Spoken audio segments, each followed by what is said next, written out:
For years, housing has been at the top of CPRE Devon's campaign agenda.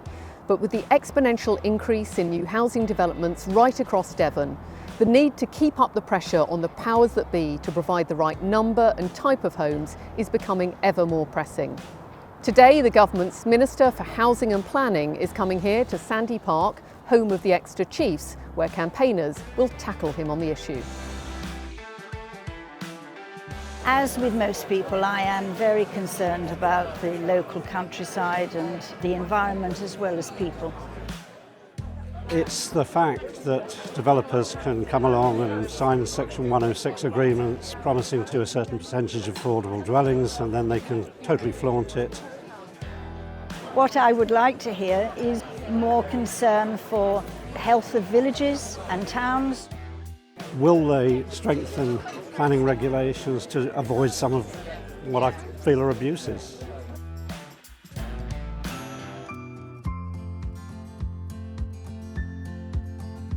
In my experience as a councillor and at City Hall and now as a rural constituency MP, 80% of people's concern about development is what it's going to look like. The phrase I hear most from people is it will spoil my area. Spoil my area. And yet if we get the design right, if we make the thing beautiful, if it fits, if it takes part in the context of where the housing is being placed, then it can enhance things.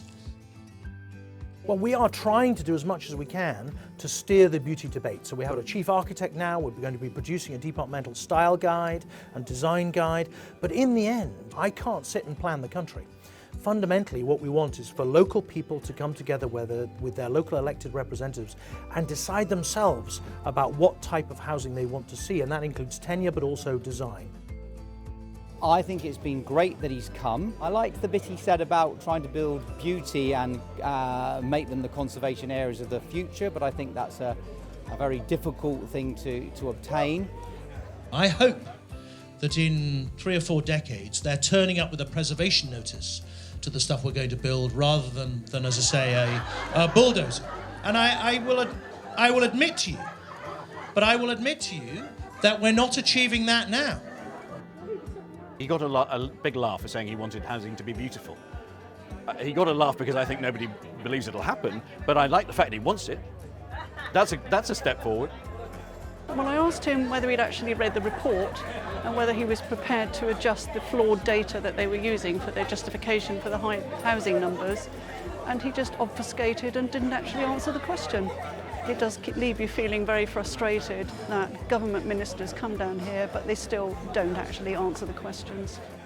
You were asked, but I don't think you answered. Have you actually read the CPRE Devon report? So I have not the CPRE Devon report, but I had the CPRE I had an event with the CPRE in my own constituency, and so read the CPRE Hampshire report about housing in Hampshire. Yes. Okay, but you're in Devon now. I am in Devon. Devon. Yes. Very different set of criteria. Yeah, no, it's in my bag, so I will be reading it. The only way that they can achieve what they're trying to do, and what we all want, which is affordable houses for young people, is to have a very large number of much cheaper houses built. And large house builders won't do that.